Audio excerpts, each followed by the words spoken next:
Hello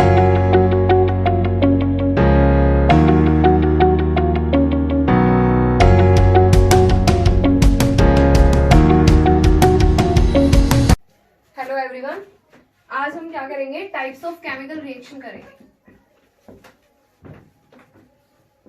chemical reaction अभी तक हमने दो वीडियो में क्या क्या किया है, आपकी जो केमिकल रिएक्शन होती क्या है, about chemicals, reactant and product, और सेकंड जो आपकी वीडियो थी उसमें हमने क्या किया था, किसी भी रिएक्शन को बैलेंस करना सीखा था। तो आज हमारा जो थर्ड लेक्चर है वो किसके ऊपर है, टाइप्स ऑफ केमिकल रिएक्शन की। आपकी केमिकल रिएक्शन कितने टाइप्स की होती है? नॉर्मली आपकी केमिकल रिएक्शन कितने टाइप की होती है? 5 टाइप। फर्स्ट क्या होगा? Combination reaction, combination reactions. Second, decomposition reaction.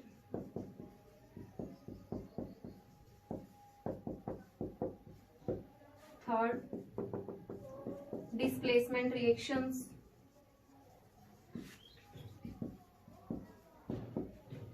Fourth, double displacement reaction.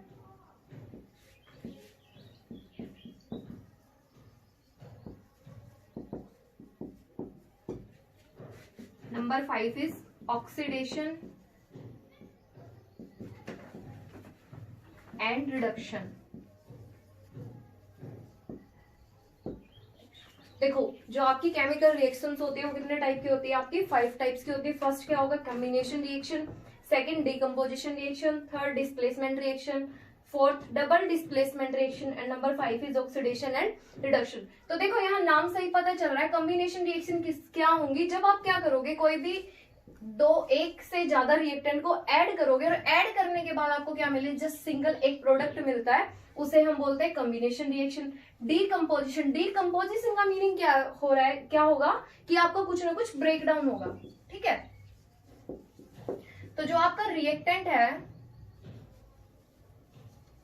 वो क्या हो जाएगा, यहाँ पे ब्रेक होगा, और ब्रेक होने के बाद आपको क्या देगा, वो प्रोडक्ट देगा। कॉम्बिनेशन में क्या होगा कि आपके रिएक्टेंट कंबाइन होकर आपको सिंगल एक प्रोडक्ट देते हैं। डिस्प्लेसमेंट रिएक्शन कौन सी होंगी, जिसमें हम क्या करेंगे, रिप्लेस करवाते हैं अपने एक क्या करेंगे, किसी भी एटम को रिप्लेस कराएंगे। कोई भी मोर रिएक्टिव क्या करेगा, लेस रिएक्टिव को रिप्लेस कर देगा। नेक्स्ट क्या होगा, डबल डिस्प्लेसमेंट रिएक्शन। तो देखो, डिस्प्लेसमेंट रिएक्शन को हम सिंगल डिस्प्लेसमेंट रिएक्शन भी बोलते हैं, मतलब जहां पे सिर्फ एक स्पीसीज को रिप्लेस कराते हैं उसे हम बोलते हैं सिंगल डिस्प्लेसमेंट रिएक्शन। जहां हम क्या करेंगे, दो स्पीसीज को रिप्लेस कराएंगे, वो क्या होंगे, आपकी double displacement reaction. Third, next क्या होगा आपका, ऑक्सीडेशन एंड रिडक्शन। ऑक्सीडेशन में हम नॉर्मली क्या बोलते हैं कि हम O2 को ऐड करते हैं, और रिडक्शन में क्या बोलते हैं, हम H2 को ऐड करते हैं। तो ये क्या होंगे आपकी ऑक्सीडेशन और रिडक्शन रिएक्शन। तो हम अभी एक एक करके कंप्लीट स्टडी करेंगे। फर्स्ट है कॉम्बिनेशन रिएक्शंस।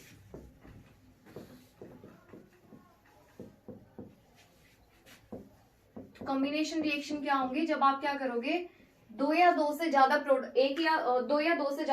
रिएक्टेंट को क्या करोगे, ऐड करने के बाद आपको क्या मिलता है, जस्ट यहाँ पे सिंगल प्रोडक्ट मिलता है। तो combination reactions are defined as, combination reactions are defined as in which a single product is formed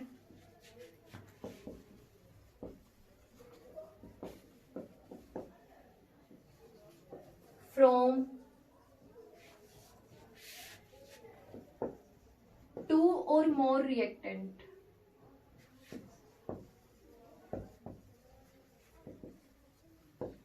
ठीक है, तो आप क्या करोगे, जब भी दो या दो से ज्यादा रिएक्टेंट को कंबाइन करोगे, कंबाइन करने के बाद आपको जस्ट क्या मिलेगा, एक सिंगल प्रोडक्ट मिलता है। एग्जांपल करते हैं, जैसे ही हम क्या करते हैं, कैल्शियम ऑक्साइड, ठीक है, CaO आपका क्या होता है, कैल्शियम ऑक्साइड। जैसे ही इसकी रिएक्शन हम किसके साथ कराएंगे, H2 के साथ रिएक्शन कराते हैं, ठीक है, या फिर इसको क्या कराएंगे, इसका हाइड्रोलिसिस कराते हैं, मतलब वाटर की प्रेजेंस में आप रिएक्शन कराओगे तो आपको क्या मिलेगा, CaOH होल ट्वाइस। तो देखो यहां ये क्या है, आपका कैल्शियम ऑक्साइड,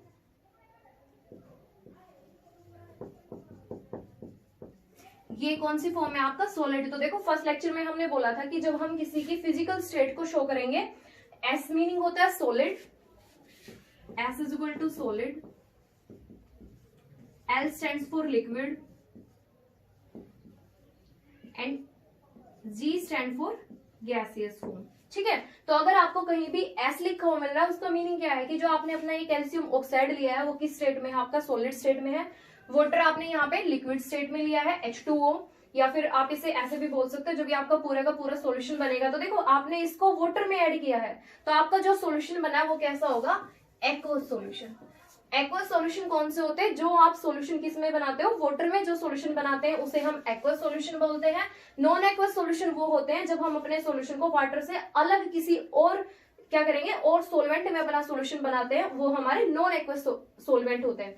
तो देखो ये आपका क्या होगा, एक्वस में बना है, एक्वस लिखा है क्योंकि आपने अपना सॉल्यूशन किस में बनाया है, वाटर में। तो यहाँ आपके पास क्या मिल जाएगा, CaOH होल ट्वाइस, तो इसे बोलते हैं हम कैल्शियम हाइड्रोक्साइड।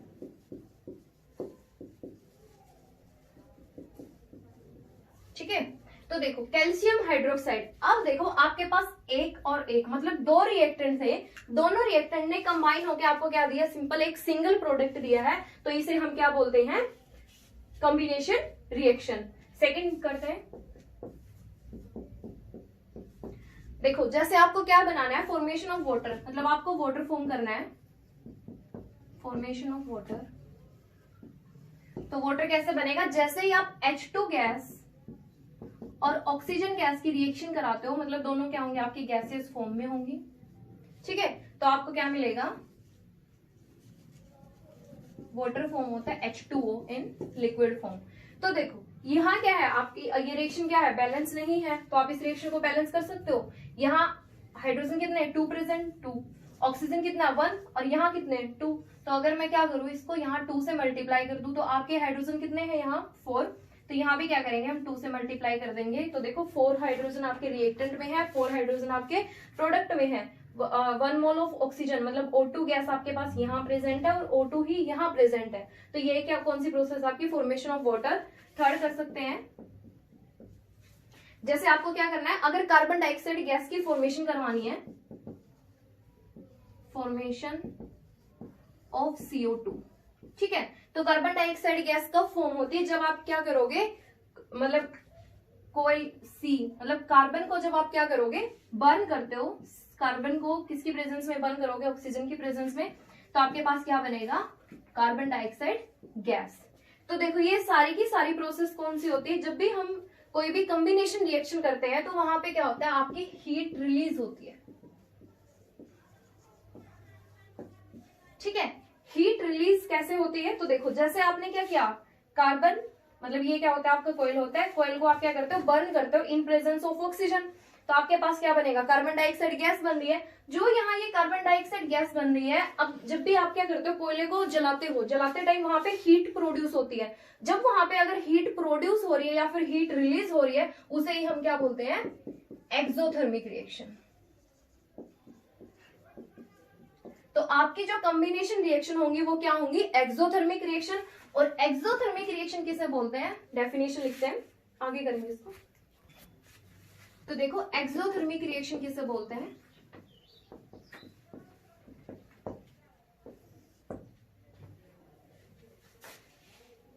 कैसे डिफाइन करेंगे, exothermic reactions are defined as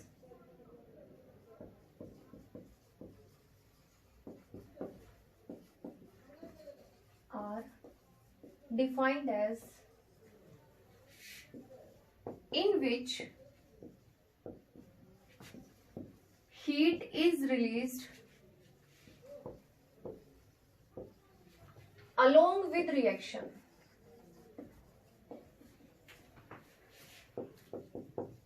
are called exothermic reaction। तो देखो यहाँ पे क्या है, यहाँ हम हीट को रिप्लेस कर सकते हैं किससे, एनर्जी से, मतलब हीट और एनर्जी आपकी दोनों सेम ही फॉर्म होती है। तो एक्सोथर्मिक रिएक्शन क्या होंगे, in which heat slash energy is released along with reaction, मतलब जब आप कोई भी रिएक्शन करवा रहे हो और रिएक्शन के साथ साथ अगर आपको हीट भी मिल रही है, मतलब आपने जैसे कोई सॉल्यूशन बनाया और सॉल्यूशन बनाते टाइम कई बार क्या होता है, वो जैसे आप किसी बीकर में सॉल्यूशन बना रहे हो तो वो हीटअप हो जाता है, मतलब थोड़ा थोड़ा सा गर्म हो जाता है। तो उसका मीनिंग क्या होगा, जो भी आपने सॉल्यूशन बनाया है वो सॉल्यूशन कैसा होगा, एक्सोथर्मिक होगा, क्योंकि वहां पे क्या हो रहा है, आपकी रिएक्शन तो कंप्लीट हो रही है, साथ ही साथ आपको क्या मिल रहा है, हीट भी मिल रही है, उसे ही हम क्या बोलते हैं, एक्सोथर्मिक रिएक्शन। तो देखो डेली लाइफ में अगर हम देखें, जो हमारा रेस्पिरेटरी सिस्टम है, मतलब जो हमारी श्वसन प्रक्रिया है, वो भी क्या होती है, एक्सोथर्मिक रिएक्शन होती है। एक्सोथर्मिक रिएक्शन कैसे होती है, जैसे देखो हम खाना खाते हैं, हमारा खाना वो डाइजेस्ट होता है, डाइजेस्ट होने के बाद हमें क्या मिलती है, एनर्जी मिलती है ना, एनर्जी मिल रही है, वही क्या होगी आपकी एक्सोथर्मिक रिएक्शन। सेकेंड आप बोल सकते हो, जैसे आप क्या करते हो, डीकम्पोजिशन ऑफ,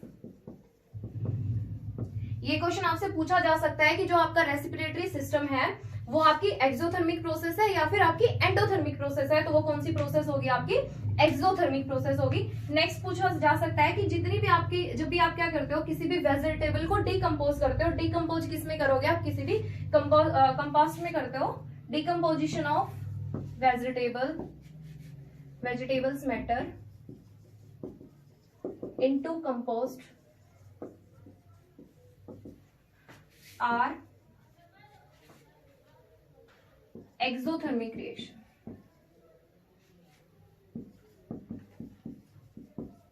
ठीक है, तो जैसे ही आप क्या करते हो, अपने वेजिटेबल्स का डिकम्पोजिशन कराते हो, डिकम्पोजिशन के टाइम पे भी वहां भी क्या होती है, आपकी हीट रिलीज होती है, और हीट रिलीज हो रही है तो आप उसे भी क्या बोलोगे, आपकी वो एक्सोथर्मिक रिएक्शन होगी। तो देखो एक आपने अभी भी किया था, जब आप कॉम्बिनेशन रिएक्शन कर रहे थे, आपने क्या लिया, कैल्शियम ऑक्साइड की आप रिएक्शन किसके साथ करा रहे थे, वाटर के साथ आपने रिएक्शन कराई, तो आपके पास बन रहा था कैल्शियम हाइड्रोक्साइड।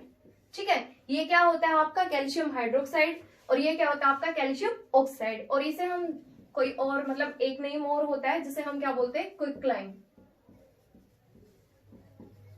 लाइम होता है आपका चूना, क्विक मीनिंग आप ले सकते हो थोड़ा सा जो एक्टिव होते हैं, ठीक है, उसे हम क्या बोलते हैं, क्विकलाइम। मतलब जो आपका ये जो CaO है या फिर कैल्शियम ऑक्साइड है, ये क्या है, बिल्कुल आपका एक्टिव है। जैसे ही आप इसको वाटर के साथ रिएक्ट कराओगे तो आपको क्या मिल जाएगा, कैल्शियम हाइड्रोक्साइड, और इसे हम क्या बोलते हैं, स्लेक्ट लाइम। ठीक है, तो देखो अब जो आपके पास ये कैल्शियम ऑक्साइड बना, हाइड्रोक्साइड बना है, फर्दर क्या करते हो, CaOH2, बहुत ही इंपॉर्टेंट है ये। जब भी आप कैल्शियम, ये हाइड्रोक्साइड आपका फॉर्म हुआ है, इसकी आप कार्बन डाइऑक्साइड के साथ रिएक्शन कराते हो। ठीक है, जैसे ही आप क्या कराते हो, कैल्शियम हाइड्रोक्साइड की रिएक्शन कराते हो कार्बन डाइऑक्साइड के साथ, तो यहाँ क्या बनता है आपके पास, कैल्शियम कार्बोनेट की फॉर्मेशन होती है। और ये जो प्रोसेस है, मतलब जो आपका कैल्शियम हाइड्रोक्साइड है, इसको आप किसके लिए यूज करते हो, व्हाइट वॉशिंग या फिर व्हाइट वॉल्स के लिए यूज करते हो। ठीक है, बोलते हैं ना कि हमने व्हाइट वॉशिंग कराई है, दीवार पे हम कराते हैं जो व्हाइट वॉशिंग, उसको हम किसकी हेल्प से कराते हैं, कैल्शियम हाइड्रोक्साइड की एक लेयर लगाते हैं। लेयर लगाने के बाद क्या होती है, ये थोड़ी सी कम रिएक्टिव होती है, मतलब एयर, आपकी एयर में क्या होती है, कार्बन डाइऑक्साइड गैस होती है, ये क्या करेगी, कार्बन डाइऑक्साइड के कांटेक्ट में आके आपको क्या देती है, कैल्शियम कार्बोनेट बनाती है। और कैल्शियम कार्बोनेट जब बनेगा तो वहां पे थोड़ी सी शाइनिंग आ जाती है, आपकी जो दीवार होगी या फिर जो आपकी वॉल होगी, वहां पे क्या आ जाती है, आपकी शाइनिंग आ जाती है। तो यहाँ आपसे यही क्वेश्चन पूछा जा सकता है, जो आपका कैल्शियम हाइड्रोक्साइड होता है, जैसे ही आप उसको क्या करते हो, या तो आप उसे बोल सकते हो आप इसे व्हाइट वॉशिंग के लिए यूज करते हो, व्हाइट वॉशिंग बॉल्स, या फिर बोल सकते हो जब आपने जैसे व्हाइट वॉशिंग की, वॉशिंग के बाद क्या होता है कि कम रिएक्टिव है तो कम से कम 2 या 3 दिन लेती है, ये क्या करेगी, उसके बाद जैसे ये कार्बन डाइऑक्साइड के साथ रिएक्ट करती जाएगी और आपको क्या देगी, कैल्शियम कार्बोनेट। तो यहाँ से ये क्वेश्चन आने के चांस होते हैं। नेक्स्ट हम सेकेंड रिएक्शन करते हैं, हम करते हैं डीकम्पोजिशन रिएक्शन। तो देखो जैसे मैंने बताया था, डीकम्पोजिशन रिएक्शन कौन सी होंगी, जिसमें आपका रिएक्टेंट क्या हो जाता है, ब्रेक डाउन हो जाता है। तो डेफिनेशन लिखते हैं, डीकम्पोजिशन रिएक्शंस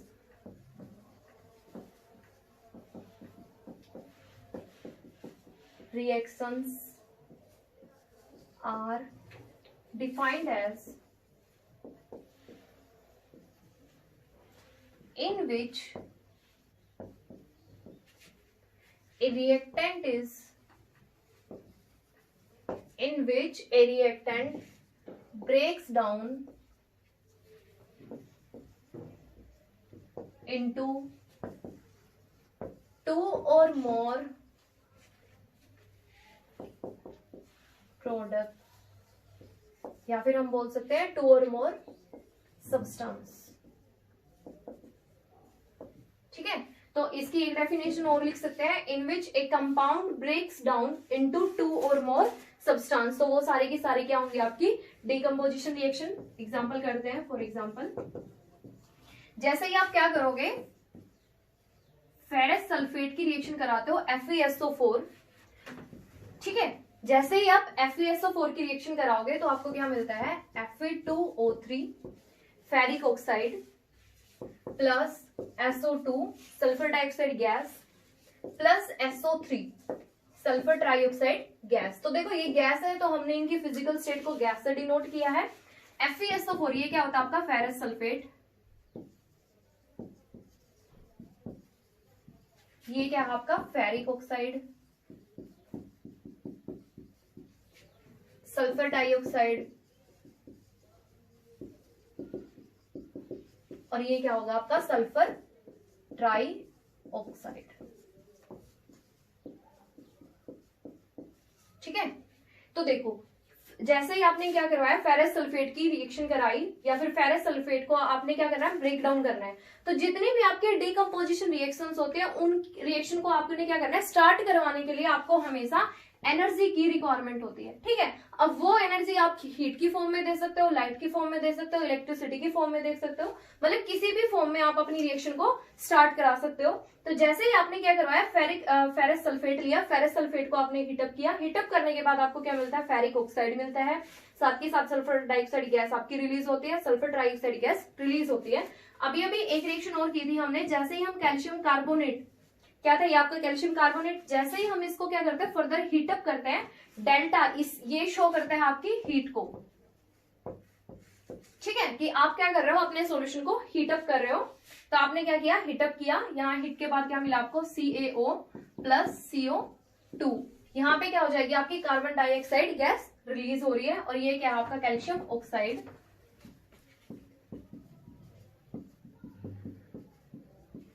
ये क्या था आपका कैल्शियम कार्बोनेट।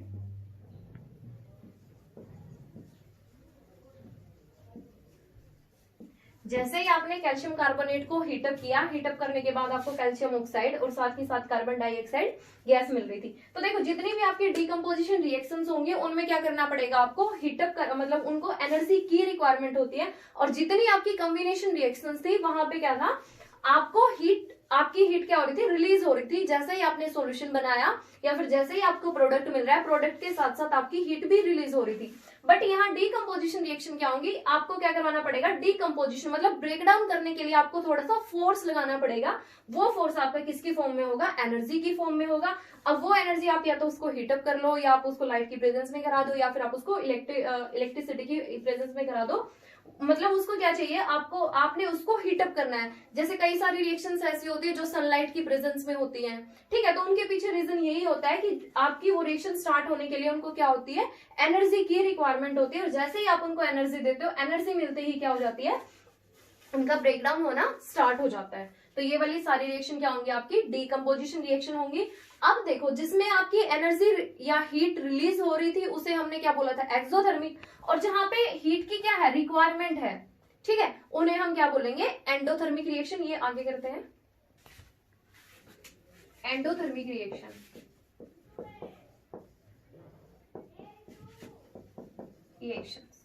तो देखो एंडोथर्मिक रिएक्शन कौन सी होंगी, जिनमें आपको क्या होती है, हीट की रिक्वायरमेंट होती है। तो reaction in which heat is required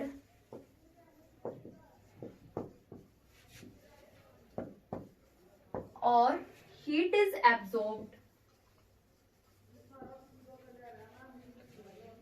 called endothermic reactions. तो देखो एंडोथर्मिक रिएक्शन कौन सी होंगी, वो रिएक्शन जिनमें आपको क्या है, हीट की रिक्वायरमेंट है, या फिर हीट क्या है वो जब भी आप क्या करवा रहे हो, उस रिएक्शन को करवा रहे हो, अगर हीट रिक्वायरमेंट, रिक्वायरमेंट का मीनिंग क्या है कि उसको हीट चाहिए वो करने के लिए। अगर वो क्या कर रहा है, उस हीट को एब्जॉर्ब कर रहा है, मतलब उसको हीट चाहिए है तभी तो वो एब्जॉर्ब कर रहा है। तो हीट इज एब्जॉर्ब्ड या फिर required are called exothermic reaction. तो यहाँ पे जो आपकी हीट है वो किस फॉर्म में हो सकती है, heat is in form of sorry, यहाँ क्या हो गया, आपको एनर्जी बोल सकते हैं हम इसको, फिर एनर्जी देखेंगे कि एनर्जी किस फॉर्म में होगी।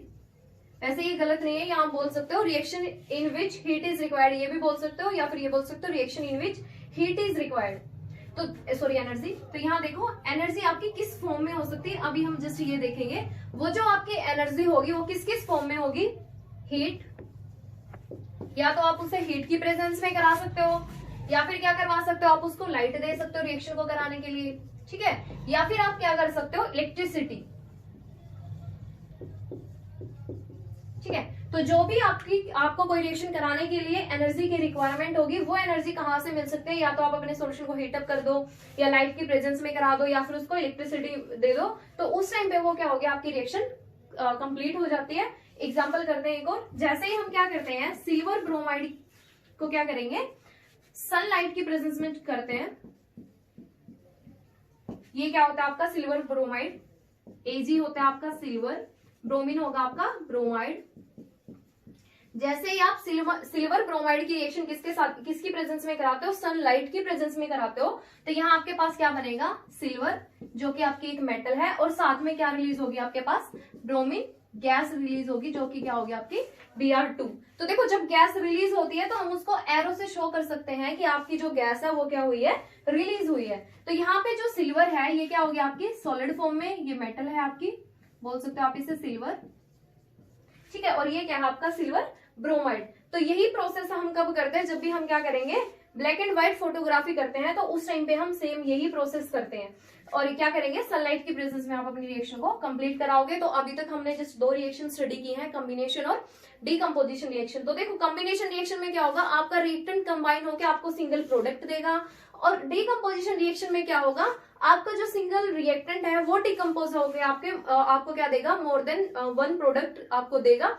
और जो आपकी कॉम्बिनेशन रिएक्शन थी वो क्या थी आपकी एक्सोथर्मिक रिएक्शन, और जो आपकी डीकंपोजिशन रिएक्शन है वो क्या है, एंडोथर्मिक रिएक्शन। एंडोथर्मिक रिएक्शन का मीनिंग क्या है, जिन रिएक्शन को करने के लिए आपको एनर्जी की रिक्वायरमेंट होती है वो आपकी एंडोथर्मिक होंगी। जो रिएक्शन करते टाइम आपके प्रोडक्ट के साथ साथ अगर आपकी एनर्जी रिलीज हो रही है वो आपकी एक्सोथर्मिक प्रोसेस होंगी। थर्ड करते हैं डिस्प्लेसमेंट रिएक्शन।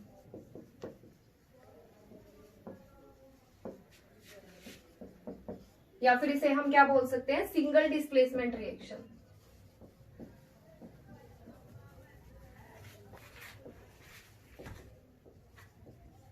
तो देखो डिस्प्लेसमेंट का मीनिंग क्या है कि आप किसी एक स्पीसीज को रिप्लेस करवाते हो। सिंगल मीनिंग 1, तो अगर आप किसी एक स्पीसीज को रिप्लेस कराते हो उसे हम बोलते हैं सिंगल डिस्प्लेसमेंट रिएक्शन, या फिर हम जस्ट बोल सकते हैं डिस्प्लेसमेंट रिएक्शन। अगर हम 2 स्पीसीज को रिप्लेस करा रहे हैं तो वो क्या होंगे आपके डबल डिस्प्लेसमेंट रिएक्शन, वो हम आगे करेंगे। अभी जस्ट हम क्या करेंगे, सबसे पहले एक स्पीसीज को क्या करेंगे, रिप्लेस करेंगे। तो डेफिनेशन लिखते हैं, इन विच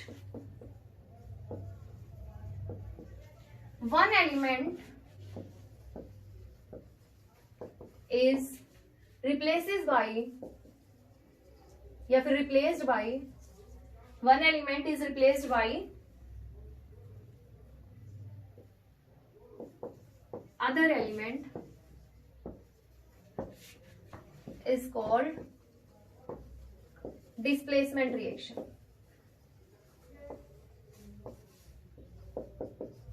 ठीक है, तो वो क्या होंगे आपकी डिस्प्लेसमेंट रिएक्शन होंगी, जिनमें आप किसी एक एलिमेंट को क्या करोगे, रिप्लेस कराते हो किसी अलग एलिमेंट से। तो यहाँ देखो आप जब भी क्या करोगे, आप किसी एक एलिमेंट को रिप्लेस करा रहे हो, ठीक है। आपके पास अगर यहाँ पे कोई भी 2 चीज हैं, ठीक है, और यहाँ पे आप ऐसे बोल सकते हो कि एक ये आपके पास A है, ये B है और ये C है, ठीक है। B और C साथ में कंबाइन है, और यहाँ पे A क्या है आपके पास बिल्कुल अकेला है। अगर आपने इन दोनों को मिक्स किया और मिक्स करने के बाद अगर A क्या कर दे, C को रिप्लेस करा दे, मतलब B की आप क्या कर रहे हो, C को रिप्लेस करा रहे हो किसके साथ, A के साथ। पहले किसके साथ था, B के साथ, अब किसके साथ आ रहा है, A के साथ।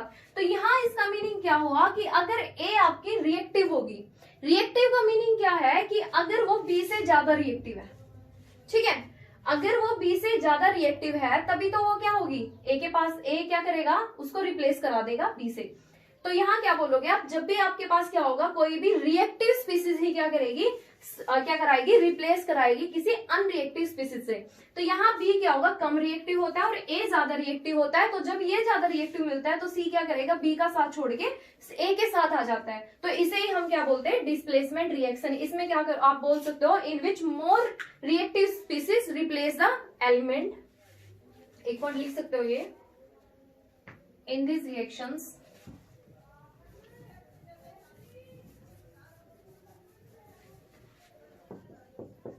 in these reactions या फिर in these reactions one reactive species